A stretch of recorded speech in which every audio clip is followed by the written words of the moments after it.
పల్నాడు జిల్లా నకిరేకలలో సినీ సందడి నెలకొంది. అరుణ కిరణాల క్రియేషన్స్ బ్యానర్పై వెతికెక్కుతున్న మృత్యు చక్రం సినిమా షూటింగ్ నకిరేకల పరిసర ప్రాంతాల్లో జరుగుతోంది. సినిమాలో పలు కీలక సన్నివేశాలు చిత్రీకరిస్తున్నారు. షూటింగ్ను ఎమ్మెల్సీ కృష్ణమూర్తి క్లాప్ కొట్టి ప్రారంభించారు. చిత్రంలో యాక్ట్ చేస్తున్న నటీనటులను ప్రత్యేకంగా పలకరించారు. ఈ సందర్భంగా నకిరేకల్లో చిన్న సినిమాల చిత్రీకరణ జరగడం సంతోషంగా ఉందని తెలిపారు. పల్నాడు జిల్లాలో సినీ షూటింగ్ను కనువైన ఎన్నో ప్రాంతాలున్నాయన్నారు. రాగల రోజుల్లో పల్నాడు ప్రాంతంలో మరిన్ని సినిమాల చిత్రీకరణ జరిగేలా కృషి చేయాలని ఆకాంక్షించారు.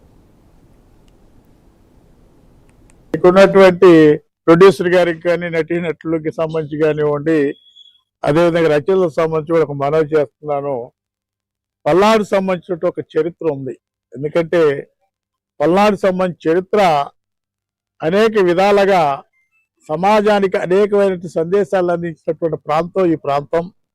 అంతే మనలో కొన్ని మిత్రులు నాగూరు వారి పిలుపు మేరకు నీకు రావడానికి ప్రధానంగా ఫస్ట్గా మొట్టమొదట నేను ఎప్పుడు కూడా ఇలాంటి కార్యక్రమంలో పాల్గొనలేదు.